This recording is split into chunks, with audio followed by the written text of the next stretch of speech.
You are tuned in to What a Baltimore Online Radio. Please note that the views and opinions expressed are of the host and not of Lady J Media. Thank you and enjoy the show.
All right. Hello, everybody. Welcome to Spitfire Poetry Shutdown Podcast. I'm your host, John Hansboro. Today we have my special guest host, Leroy McKenzie, in the house. How you doing, Leroy? What's up, good fella? What's going on with you? I can't complain, man. Making sure you can see that Lakers logo real good over there. See, I ain't got the purple and gold on. You notice I got the purple and black on today. Okay, just letting you know. Okay, we have a special guest on tonight, guys. I've been waiting to have this guest on for quite some time now. He is a slam champion. He's a battle poet. He's a teacher. To me, when you look up the definition of spoken word poetry, he's it to me. I'm sorry, you know what I mean. So we got my man Black Chakra in the house. How you doing tonight, buddy? I'm doing good, brother. Nice to be on. Absolutely, man. It's a pleasure to have you on. So I'm gonna just get right to it because I know that people want to hear you spit those bars, man. We're gonna have you, do a couple poems, and then we want to talk to you about what inspires you and some of the things you got going on right now. So whatever you want to share is fine. Curse, whatever. On this show, we go all in. What must I go through to show you shit is real? And I ain't really never give a fuck how niggas feel, so get at me. I done mastered skill. I'm a fucking guru with this mass appeal. You go to a slam like, I really hope I win. I go to a slam like, what's higher than a 10? It's cliche to say that I'm fired from the pen, but in the book I'm embedded. I edit till I fuck up my corrections like I'm fired from the pen, but I'm more like a bullet that's been fired. But that's what y'all do. Cliche. Your wordplay, middle school stage. My wordplay, Broadway, New York, strip steak, Raw, Monday night. Wrestling with my uncle to put the smack down. Crack shit, crack shit. Troubled waters, ocean blues, muddy waters, howling wolves. Every corner where a light can lead to a silver bullet, so I skin the monster. I wear wolves. Touch of me on the streets is bah, bah, bah. If my boys don't band, we're in sync. Rolling down, rolling deep. We're Adele. Computer click. Now I'm buffering. Reload the clip. Shooter shit, get around the block. Rubik's Cube, colors don't belong in certain spots. Your number's up when 12 is on the clock, except you're with their punching out. If they grade us, I'm an A+, you're a high C. Don't ask me what this punch is about, I got the juice. Not Shakur, well, not Pac, I'm a Sada, I'm a shotter, dread me, I am drama, TNT. I don't blow up, always there. I fell down Lawrence Hills if I don't show up. At slams, I split groups in half just so y'all can grow up. And when I go to open mics, I dissect an open mic. Spew flame broken mic. Leave you with a smoking mic. Nigga, if you're dead nice, I'm a fucking poltergeist. Poetry is what you profit with. It's what I profit with. You got a nice flow. I'm ice cold. We are polar opposite. Like I said, a master is here. My video views viral. I got the type of aura that an act must fear. You're talking best poet nominations. This is world domination. I bring the Atlas sphere. Thanks to these bars, everybody knows my name. You don't have to cheer. We're not friends. Ain't nobody mad about you. You're just a growing pain. That's why poets get mashed and burnt like Notre Dame. Dashed from these acapellas that get split in half. Rockefeller, I'm UFO meets UFC. And I'm ill. CDC. Now I'm Dragon. DBZ. We're not in the same class. GED. I carry spoken word on my back until my disc crack. DVD. I know my homeboy's in heaven because when drugs took his life, I watched the GOD, so spare me. With that who's the best talk, I'm tired of you rolling with that trust fall, nigga. Ain't nobody holding me back. Get at me. Wow. Wow. Absolutely incredible, man. I mean, your energy, Black Chakra, is one of the things that just drives me insane when I hear you do your poetry. Like when you spitting, I feel like running through a goddamn wall or something. Seriously. Like you really bring that emotion out. I do follow you a lot. One of my favorites is the one that you do called I Spitfire, where you talk about a little bit of your story. That's absolutely wonderful. You mind spitting that one for us real fast? Sure, man. Sure. On April 12th, 2018, my house burned down. I guess I'm happy to be alive and survive, but it feels like something in me died years prior. I'm known for how much I spit fire now. I spit help me's. I spit can I stay at your places. I spit out my reflection because I can't swallow my image most days. I'm trying to pray, but my ashes are ashes. Now I want smoke with God. People keep telling me to go to his house when I don't have one. It got sent to hell when my comic books burned. I became a superhero, the nothing man. And my superpower was asking my landlord to let me keep my rent money, and I'm thankful to the people messaging me, what do you need? For most of them write back, how do you tell people offering you help all you want is your fucking life back? Me and my notepad are nomads looking for hope so bad, but I'm so mad. I want to go spaz. I'm trying to rebuild my broke as a joke ass. Got a house full of scorched memories and broke glass. Grabbing what was left was like walking through a minefield. My mind filled with black thoughts because the roots of me is burnt to a crisp. So yeah, I'm pissed that people keep asking me what I lost. I lost myself. And only one thing was gained. My flame. Just a flicker. The mental picture of me picking this pin up and I'm a dangerous nigga. Being defeated got me heated. Then forced me to turn my voice human torch to remind people what I'm fantastic for. Everything is burnt down, so I gotta come from the bottom and move the earth. And I don't play, I play tectonics. Every rhyme book from 8 to 28 has been reduced to embers, so I'm up here in the memory of my lost words. This is the phantom of my childhood raps. I'm my own ghostwriter. A pencil with hot lead on the go with a hot head. I'm my own ghostwriter. Turning cinder into Cinderella stories. So what? My life's in ashes. I already earned my respect. Now I gotta earn my respect. I'm the rose that grew from the furnace. I'm the phoenix or remix. I've learned that if things burn, doesn't matter if your soul's an inferno. Now watch. Turn my loss into the substance of human combustion. You're looking at a homeless explosion. Flames crumbled my house, but I will use them to build a home because I spit resurrections. I spit get back ups. I spit redemption songs. I spit pyro-proof poems. I spit fighting and breathing. I spit fire. Black Chakra, everybody. Call-in number is 443-297-4753. Call in and ask one of your favorite poets, Black Chakra, any questions you want. Leroy McKenzie, what you think about that fire, bro? Bro. I'm gonna start with the first one. I'm an A+, you're a high C. Come on, boy. Oh man, I'm just, you spit with such passion, and I want to ask you, where does that passion for poetry come from? Where did that start? Hip hop. I can see that. I can see that. Growing up, MCs were my biggest influence. Like my first favorite rapper was Snoop Dogg, because I was a little nerdy kid. Snoop Dogg is the coolest thing you could ever hear. You know what I'm saying? And I was like, I wanted to be Snoop Dogg because he was cool. I also wanted to be ODB. Like Like, you gotta understand, like, there were 3 types of superheroes when I was a kid. There was the comic book heroes, there was pro wrestlers, and there was rappers. And to me, Snoop Dogg was the coolest thing on earth. ODB was the freest person I had ever seen. I would watch his videos and watch him scream and yell. And I just, and then he was wild, like the Shimmy Shimmy Y'all video with the blonde bush and shit. You know what I'm saying? Like, I wanted to be that free. But it wasn't until I started getting older where I realized what I really loved, their superpowers. I was 8 years old when Triumph came out. And I remember watching the video. You see ODB. I'm the Osiris in this. He's standing on a building, and it's this news thing. And then you see flames, and then they all turn to bees.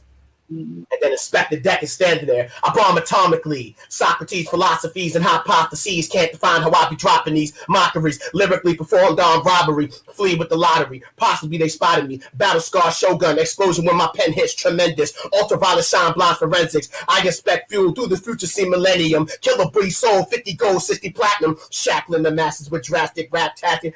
I thought the nigga was doing magic. My fucking head, bro. I was like, what is this? This is rapping? Right. I don't know if you've seen the movie Inception, but they share something in Inception. They say an idea, once it plants itself into your brain, it grows. That's when you put an idea in someone's head is dangerous. The idea that I got at the age of 8, watching the Wu-Tang Triumph video, you have to be smart to be a rapper. These men are intelligent because I have never heard any of those words before. Let alone did I know that you could rhyme them at that speed, pace, and stay on beat. This is a type. I thought hip hop was a type of intellect. You know, I considered them geniuses, and still do. Right. The first rap CD I ever bought was Method Man, Redman's Blackout. Okay. Oh man. Oh wow. I mean, I love me some Redman and I love me some Method Man. So when them niggas came together, I was like, I said, Ma, I was like 9 or 10. I was like, Ma, I've never asked for a rap CD. She was like, I know. We got you that Missy Elliott cassette tape and you played that to death. I said, I need this CD. I told her I need it. And I was right. Microphone checker, swinging sword, supreme left protector, that a woman kid, Mr. Method, women hot off the pull his lid off the. That shit has been embedded. I'm 32. That shit has been embedded in my head for 22 years, and it's still amazing. Like I listened to it as a kid, and I would rewind. Then my cousin Cortina, she was older than me, and she was secretly burning me like cassette tapes of hip hop shit, underground shit, the Locks, Jay. I was listening to everything. And I realized that's what I wanted to do. I wanted to do what they do with words. And then when I got to middle school, you know, there was this white teacher named Mr. Shear, white dude, muscular, looked like a more muscular Mark Wahlberg.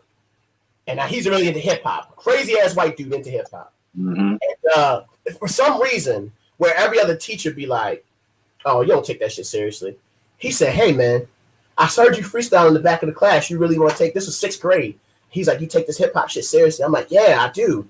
He said, "Here's what I want you to do." He's like, after school, tell your parents to take you up to FYE and get It Was Written on cassette. He said, then what? He said, write down every word you don't know and then look up the definition. Wow.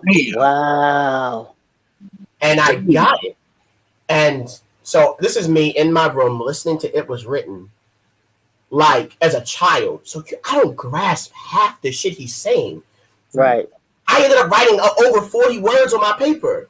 And then there's some shit you can never understand. That when he's saying jakes, he's saying cops. Certain shit ain't in the dictionary because it's language. So I went back to my teacher. Y'all got to remember, this is me in 6th grade. What is my nose? Shorty, say what you know what I'm saying? So I don't know. I didn't fucking know. Ether hadn't come out yet. Right. Ether didn't come out till my 7th grade year. So I ain't know. And after I listened to It Was Written, I came back to the teacher and was like, yo, what the fuck was that?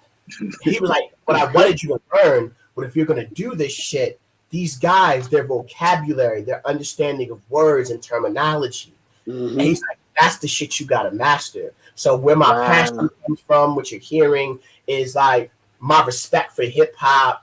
And I spent years MC, and I still MC a lot of times. I work with this young group called DBL, Down by Law. We just dropped the group album. That shit crazy as hell. Putting some verses with them. But poetry what pays the bills. But also, what I like about spoken word poetry is you can't fake it. You're either good or not. Yeah. Like, I've won poetry slams in Texas. I've won poetry slams in Cleveland. I've won poetry slams in Baltimore. You know what that means? That means all these different places, all different judges, all different people. That means I must be good. You want to know who the best basketball players are? Look at the finals every year. Some names tend to repeat themselves. That's how we know Steph Curry and LeBron are the best. It's like, oh, every time I look at the finals, I see you niggas. And it's the same. So, like, but rap, you can fake it. Because you can have a producer who's really good. And you can say bullshit for half an hour. And that's enough for people. People will eat the bullshit. And they'll know it's bullshit too. That's my problem. It'd be one thing if hip-hop fans didn't know that they were ingesting some of the worst lyricism, some of the worst music. But they know. They're fully aware of it. And worse than them being fully aware of it, they're okay with it. This is bullshit, and I will gladly bump it and listen to it. And that shit frustrated me with hip-hop. Where spoken word, I'm like, here we can just focus on the words and the writing, which I'm really into. My father was big on me studying what I did, so I studied the history of poetry. I started studying the history of hip-hop. I mean, I was fucking 15 years old bumping Cool Herc like I wasn't growing up in the 2000s and shit like that. You know what I'm saying? Like, it was weird studying Roxanne Shante. Like, it was, for me, it was important to know the history. And then, as a young nigga who could rap, I was going to high school from 2004 to 2008. And you know what that was? Smack DVD era. 8 Mile had just come out in 2002, so everybody wanted to battle and shit like that. And I'm a nerd, so I come from like nerdy ass beginnings. So people would think, oh, he's so nerdy, we about to fry his ass. Because they was like so hood and shit like that, and I would fucking murder them. And they didn't know what, because going back to that conversation with Mr. Shear, I understood words better. I read more. I got awards for reading, which is so sad when you think about it. People used to give kids awards to read. But no, I would read so many books in the school year, they would give me awards for it. Because I was maintaining shit. So I'm figuring out words that rhyme that they can't even, and then I could freestyle. And when the smack era came up, everybody was writing their shit and memorizing it. I wasn't doing that yet. I was freestyling off the top because it was giving me an advantage. Like, I'm high school, I'm battling this one nigga. He say something like, yo, you fat and black nigga. And, that's the only thing he actually freestyle and shit. Me, I freestyle my whole shit. Like, I'm fat and black and your mother on this dark ass sack, breaking her back every night while my nuts go slap. And she like, everybody get mad and shit. It was fucking dope. But like, I learned how to rebuttal, how to freestyle all that shit. And that energy that I bring on stage, that's what I was bringing when I was battling niggas. Because a lot of dudes you battling, they got it in their head they tougher than you. And when I first started battling, I was like, I just gotta out-rap these niggas. That don't work no more. That ain't enough. Because you can out-rap somebody, but they be in your face and shit like that. And I got tired of that shit, because it's not like I'm a whore. I can throw hands. I'm just nerdy. So I said, fuck it. So now I'm battling niggas and shit like that. I'm in their fucking grill. I'm telling them to their face like, yeah, dude, like, back about me. I'm like, stop being a bitch. And just keep rapping and shit like that. Niggas all in your face and shit like that. So that aggression, that power, that energy, and like you that description you gave was so perfect that I feel like I'm gonna run through a wall. Yeah, because I'm about to bring that shit in a manner of energy and power because I mean everything I say. And I think that's the most important part when you're like writing this shit.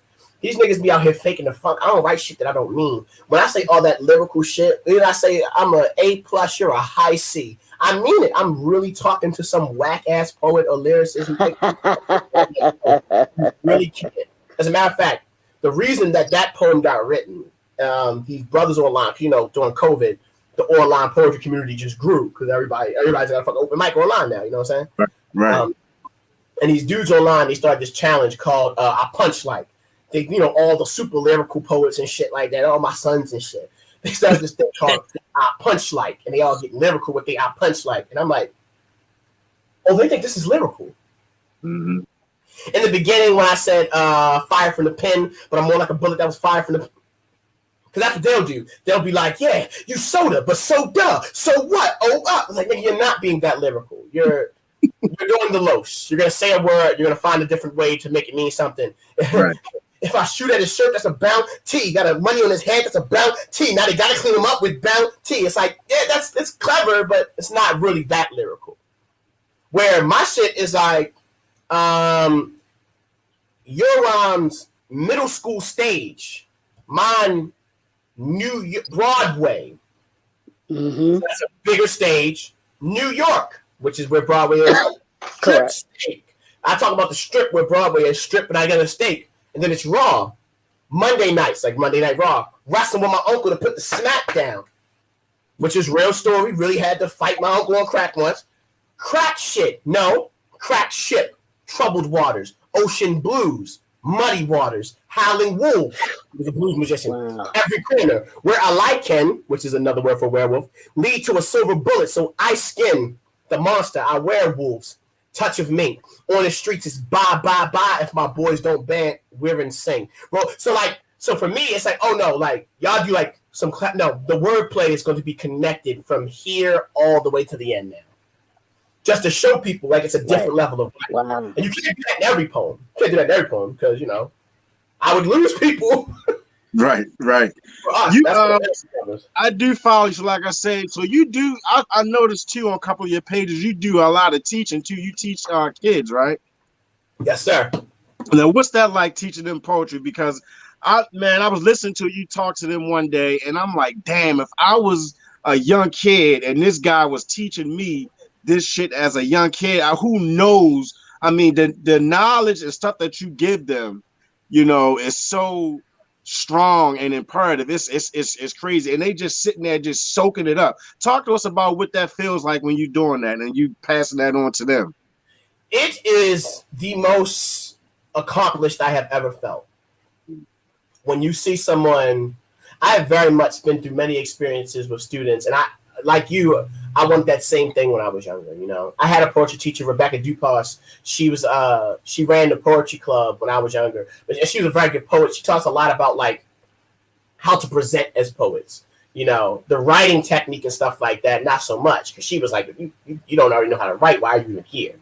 But that being said, like I've had students come to me with stuttering problems, and now they're youth world champions. Teaching a kid the value of their words and the worth of what they write. Because, so in my nerd talk, being a poet is a lot like being a mutant in the X-Men universe. In the X-Men universe, or the Marvel universe where the mutants exist, it ain't like, Thor. Thor is a god. People worship him. You're X-Men, you got powers, people fear you. And people don't know what to do with their powers. And if you're one of the mutants who don't look like Beast or something, you can pass for human until you slip up and use your powers. And that's how these young poets be, because they don't think nobody give a fuck about their talent. They think nobody cares about poetry. Because when they hear poetry, people tell them poetry is some dead white man. Thus thou and for art you not. And that's not like I don't respect Shakespeare or Edgar Allan Poe or William Ernest Henley. I just know the poetry that spoke to me was I bomb atomically, Socrates' philosophy, and I can't be alone. Right. And if they had taught that as poetry, instead of these dead white men who don't know shit about what I'm going through, I don't know where I'd be right now. So letting them, one, see that a black person can teach this. Two, that the black art you listen to every day is poetry. Three, that I am unafraid to get up in front of any group of people anywhere in the world and say this black ass shit. It becomes inspiring. And then just the most important thing when you're working with youth is love. Yeah. Love them damn kids. Because, there was a situation, I can't get into too many details. There was a situation, a young lady at the school, something very troubling had happened. And I went with her, and I went with her to the principal. I went with her to the administrators. I went with her to the police, to the coach. I made sure that people knew what was happening to her, and we stopped that shit immediately. Mm-hmm. The officer who worked at the school, he was like, so yeah, she told you first? And I said, yes, sir. He's like, well, why is that? He was insinuating that there was something going on with me and the student. Right. And I'm like, that's a very sick thought. He was like, well, why would she tell you this personal thing first? I said, sir, I teach the poetry club. All the most innermost personal things you can think of, students tell me every day in their poems. But I open up to them as well, which is why they feel free to do that. You create a safe space for them to feel free to open up about those things, and they'll do it. The reason a student would never tell you that is because you don't make them feel safe. You're a fucking cop, for God's sake. Come on now. Yes, absolutely. Sir. I'm a grown ass man, and you don't make me feel safe. Yep. I remember going to, and this is a black cop. I remember when I was going to the same school I was working at. I'm walking through the hallway. He go, y'all better stop that shit y'all doing. And I look at him because I am absolutely doing fucking nothing. And I'm like, I don't know what you mean. I got y'all on camera flipping off the bridge in the back of the school. I said, God didn't give me that ability. And I wouldn't be back there while people do it. You want me to pull up the camera footage? And I looked at him and I said, yes, because I'm not on it. But you see me hanging with them, so you just assume. Right. You're profiling me like you're not black as well. This shit is crazy. I'm being racially profiled by a brother. That same officer then looks me in my face like, why do students trust you? Because I would never do no shit like that to them. Yep. I would never judge no young man because of what he... Hell, I've had young men in my classroom disrespect the shit out of me. And the next day, I still speak to them like young men with respect and dignity. I was working at a middle school in Cherry Hill. It was a lot. And some of them boys, they was doing the most. I ain't yell at them. I asked the young man, I said, yo, step outside. It's like one of the first weeks, the first day of school, and he's acting an ass in my class. And I said, hey, man, I can't have you acting like that in my class. Come back 2 days from now. We'll start over. I handed him his notebook. He's like, you kicking me out? I said, absolutely. You can't come back in my class and act like that. I said, if I came into your house and disrespected you the way you just came into my classroom and disrespected me, you'd have to let me leave. I'm like, son, I'm not disrespecting you. I'm not doing anything. You didn't want to be in there. Now you can't stay. He's like, come on, y'all, chill. I said, no, I ain't no chill. I'm not mad. You decide to approach the situation that way. I'm approaching it this way.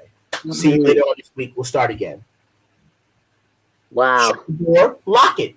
You stay the hell out of my classroom. And it got to a point where certain people who worked in the school were like, you can't be doing that. I said, stop me. Fire me. I don't give a fuck. You're going to respect me in my classroom or you get the fuck out.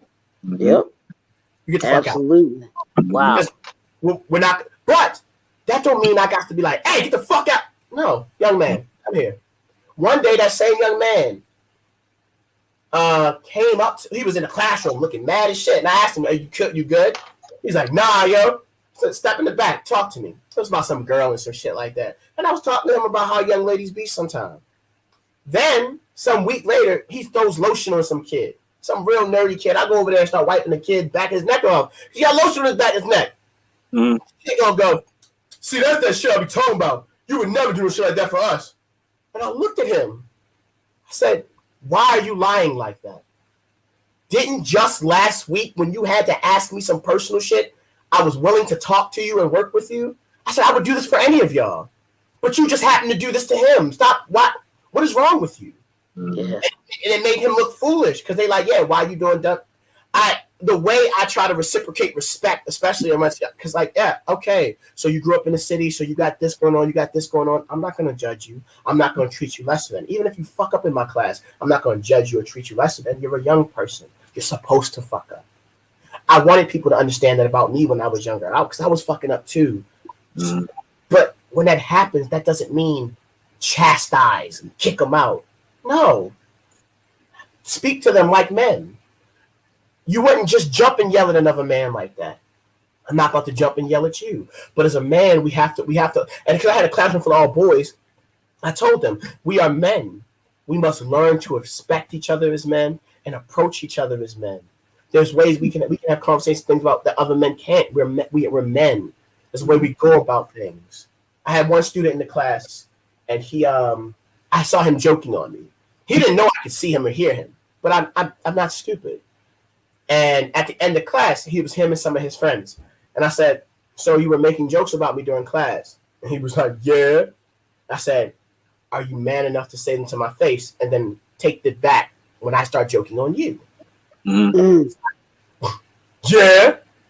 I look at his friends. I said, y'all heard him, right? And they said, yeah. I said, so if he tell people and stuff like that, your boy is soft. And they're like, yeah. So he started cracking his jokes, and I start cracking mine. And because I've had a lot more years of experience in cracking jokes, he was getting embarrassed. Right. I'm better at joking than you, son. I've battled people. I know how to say the most offensive thing you can think of. So at the end of it, he looked very upset and very angry. And I approached him, shook his hand. I said, whenever you have something to say about another man, have the courage to say it to his face or do not say it. We men, bro, we don't talk behind each other's backs. It's not what we do. And that, for those reasons, teaching was always important to me because it gave me moments like that. I could look a young man in his face and tell him, hey, yo, that's not how we operate. We respect each other. And if you're going to disrespect me, cool. Do it to my face. Be a man. Because it's different when someone can disrespect you back, isn't it? Isn't it? He got quiet. But I'm like, yeah, lovely. Look, it's not funny no more. Because your friend's laughing at you now. But every time you point a finger at a man, expect repercussions.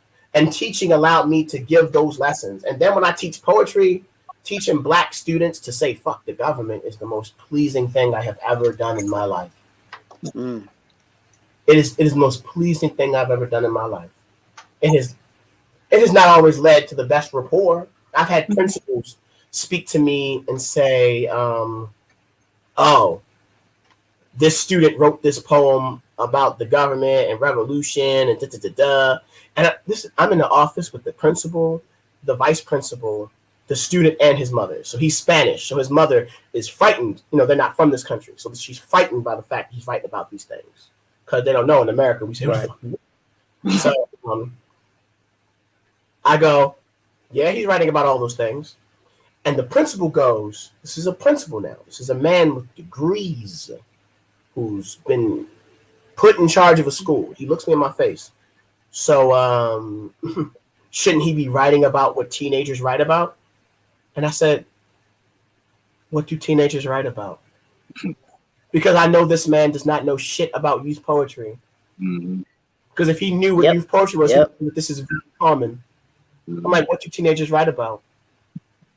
I don't claim to be the smartest person in that room, but if we talk about youth poetry, yeah, I definitely was the smartest person in that room. And he got quiet, and he's like, you know. And I was like, no, I don't know. Please tell me what you want to talk about. And he was like, well, do you have any idea why he would be talking about revolution and stuff like that? They wanted me to say, oh, that's what I told him to write about. I said, well, I imagine if I was a person of color, and every time I went on YouTube, Instagram, Twitter, Facebook, turned on the news that someone my age was being murdered by the police, it would make me a bit revolutionary. I imagine if every time I saw these things, the murderers were getting off clean, that would make me angry too. I think I would translate that in my poems. Would you? And everybody in the room had to shut the fuck up because I was like, okay, clearly this person is way better. Everybody nothing they can say. Wow. Like, I don't tell kids the right way to say poetry. You tell them the truth about the world, and this shit just comes out. Right. That's what it's about. Telling the truth, speaking the truth. See, but can and something that is just sitting and resonate with me about you, brother. Everything that I listen to you, and I mean, I can tell the intelligence that you have and the manner in which you handle things. It all started from that one teacher that told you to go home and listen to a song that he knew you could relate to and write down every word that you did not know and to study. And that fueled your hunger for every that I listen to you say right now. And you can correct me if I'm wrong, but that's that hunger that you have with the intelligence that you bring to not only students, but you bring to the adults in the room, which is evident by you showing a principle that you don't know nothing. The very students that you've been charged to be over, you can't even understand why they would write something like this. Absolutely. Right. That's And it's a linear line from Nas to that moment. Because my understanding of poetry, my understanding of Black intellect starts with hip hop. And I've had to consistently prove this throughout my life. My senior year, the English teacher, they gave us a project. The English project has a lot in it, but I like writing. English is my subject, you know, so I'm totally into it. We had to write a play, cool. We had to write a bunch of poems, cool. We had to write an essay about a poet, and we couldn't choose Shakespeare because we learned so much about Shakespeare in high school. right. I chose Sean Carter. I know your teacher was like, Sean Carter. Right. I don't know that name. I'll tell you what happened. After class, she says, Mr. Mayberry, I was grading your during class. I was grading your Miss Stenbar was her name. She's like, I was grading your essay and your paperwork. Everything is really good. This the poet you chose, Sean Carter, Jay-Z. I don't know if we could consider him a poet. I said, Miss Stenbar, you are one of the most intellectual teachers I have ever heard. That is not an intelligent thing you just said. Ooh, she ain't know how to take that. And I said, would you, and the head of the English department was some old white dude, I said, like to meet with me after school, and I can plead to you why. And she know I'm part of the Poetry Club. She know I know this shit. And she's like, okay, you can give me a verbal presentation why. And after school, I had to quote Jay-Z to these fucking adults with degrees to prove to them this is double entendre. While he's using a double entendre, he also did a rhyme scheme. While using a rhyme scheme and double entendre, he's managed to stick to the subject and then did a simile in between that. So he is using not just one poetic device, but a multitude of poetic devices to get his point across while staying on rhythm. So he keeps meter involved in it. Everything he does is poetry. You know why they call a project a project? Because it's a project, an experiment, wherever it only gets objects. Right. There's rhyme right there. Consonants, assonants. And they, at the end of the thing, they were like, I guess we've just never considered hip hop so poetic. I said, yeah, but the only way you cannot consider hip hop poetic is if you don't listen to it. Anybody who thinks hip hop is poetry doesn't listen to hip hop. When I first got into spoken word, it was a very interesting time in spoken word. The sound that was popular in spoken word was very white, was very Midwestern, was very I read off paper type shit. All the poems sounded just like this. Their vocal tones would change only a little bit, or they would sound like this, and everyone had this voice and this way of saying where I hated that shit. It sounded whack as fuck to me. You know me, I come from MCing. So I'm like, oh, this is whack. This niggas is whack. So when I first got into slam, I knew what the potential was because I'm like, I think poets need more of a rapper's work ethic. Not a rapper's ego, but a rapper's work ethic is something that poets need more of. Because a poet, the average spoken word artist, to what I have seen, will write in a 365-day year period up to 20, unless they've written a book, but then out of the book, they won't perform many poems. For performance, they'll write about, the best write about 15 poems. About 15 poems. Most of them memorize 9 of them, and then they end up keeping 3 of them in rotation. That's the best. That's 15 at the max. What's that for a nigga who like Wayne who dropped 256 mixtape tracks? And if every verse is a poem, then that's 256 poems he done dropped in 1 year. And If an artist drops an album or multiple CDs in 1 year, then that means he dropped multiple poems in 1 year. Mm-hmm. So I developed the rapper's ethic into spoken word. So I just keep writing and writing and writing and memorizing and memorizing and memorizing. And what they don't teach you is the more you write, the better you get at it. Because you learn the things that make you good, and you learn what you don't do well. So you improve on what you already do well, and then you improve on what you don't do well until you do everything well. And I've been able to build a name for myself. I mean, they looked me in my face. I'm not kidding. I swear to God, on my grandmother's soul, they looked me in my face and said, "Oh, you know, the way you're rhyming and doing lyrical stuff, I don't think that's going to work in spoken word. I don't think that's going to work in slam." I'm sorry. Wordplay and rhyme was enough for Nas to beat Jay-Z. Jay-Z can lose to this, but you can't. Jay-Z can lose to this, but you can. I wasn't with it. And then I'm watching Smack, which I'm highly influenced by battle rap. The energy they bring, the understanding. Like I told you, I used to battle when I was in high school. So like battle rap speaks to me. Because battle rap is more spoken word than hip hop these days. Most of those guys couldn't put those verses over a beat. You know what I'm saying? Not at all. Not at all. Not at all. Not at all. It's not even freestyled anymore. So it's two acapella pieces written for a time limit. I said, nigga, that's slam. That's slam. That's right.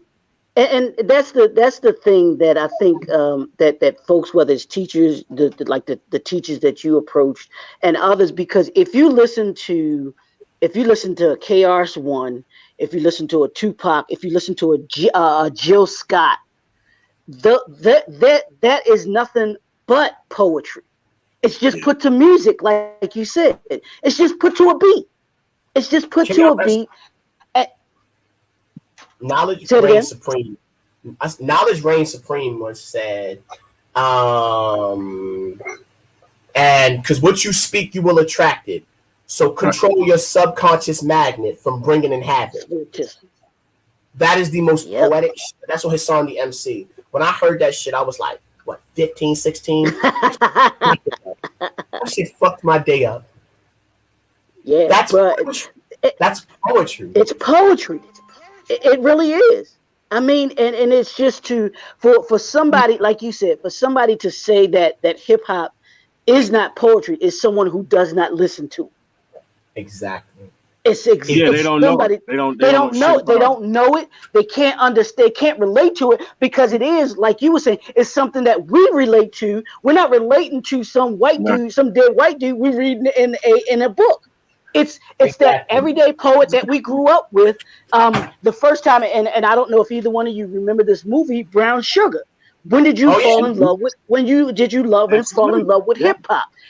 Everything that happened to those two, the Sanaa Lathan and Tay Diggs, went back to that original day when they were listening to who was it? And Dana Dane in the park. They related hip hop to everything that they did. And it's just for people not to understand that, and we can't have our minds just so closed to think that hip hop, that poetry is just something that we read in a book by someone who was living some hundreds of years ago. No, it's every day that when we turn on that radio and we're listening to it. I can't say nowadays, but back in the day. But back in the day, listening to a KRS-One, listening to a Tupac, listening to a Biggie, right, and having them put rhymes together, put words together that like you said, have that rhythm, have that rhythm and rhyme to them, and they have that flow to them that they stick to the topic and tell you a story. Absolutely, poetry is nothing but telling you a story. Telling the story. Black Chakra, I appreciate you for coming on, man. We got about 5 minutes left. Could you drop a little something really quick for us? And then let us know how everybody can follow you before we get out of here. I got you. This is a bullet pass. Catch it, get hit, or let the bullet pass. I be the child of reckless records in Wu-Tang Triumph. I bomb. Hydrogen with nitrogen in my writing pen, so you ain't got to ask who I'm nicer than. Your eyes is on ISIS, or where ice is. My eyes is closed, projecting Osiris on my eyelids. And when my eyelids lift, I still see hieroglyphs. but I got the corner in my cornea. I keep the block in my view. I want to change it, but white supremacy keeps blocking the view. Keep the drugs and the Glocks in my view, so I started thinking of Pac and his juice. How when he held to steal, but when it was held to steal, then it was held to steal. So when it's gun control, when guns control us, and we do hold-ups and hold-up progression instead of running up in Congress and holding up a session, because Mumia not free, and we pretend to not see Nazis, not me, cut me, and I will not bleed. My blood is concentrated karma, bring chaos via my karma, trying to exercise these monsters through meditations and mantras, because some mornings I wake up God, or scream loud enough to wake up God, because I swear these hymns don't reach him, but I know he's up there. Where else my niggas going? The river Styx still flowing, unless black bodies have become a dam, and I'll be damned before I'll be damned. I sit somewhere between silence, violence, and insanity. I even tried to find some peace today. Tried to put this peace away, but don't want to be a piece of prey, so how do I put my peace away? This is not what I entered for, what I write a sentence for, but with racial relentless war, I'm feeling insecure. Issa Rae. And every holiday is a holiday. The difference between taking shots and taking shots, why has vodka begun to taste less like a lake of fire and more like holy water? Why they tell me with liquor I could drown my sins, but didn't tell me that my sins could swim? And they do that till I collapse. And as soon as I relax, it feels like being black is a crack and the time continuous, so we continue to crack on crack. I had somebody ask me, is your poetry deep? I told him, yeah, about 6 feet. I'm a deaf poet, a talented nigga, so I know the ground loves me, and the grave is my whole audience, and my standing ovations don't come till I'm lying down, because my pride gets scarred like when a lion's round, because I feel like a young Simba who was meant to be king, but I'm seen as a young sinner who was meant to be king. King is in Martin Luther, as in the option shoot ya. Can't help but feel like my fate is fucked, like my karma is Kama Sutra. They tell me I got too much pride, too much I despise.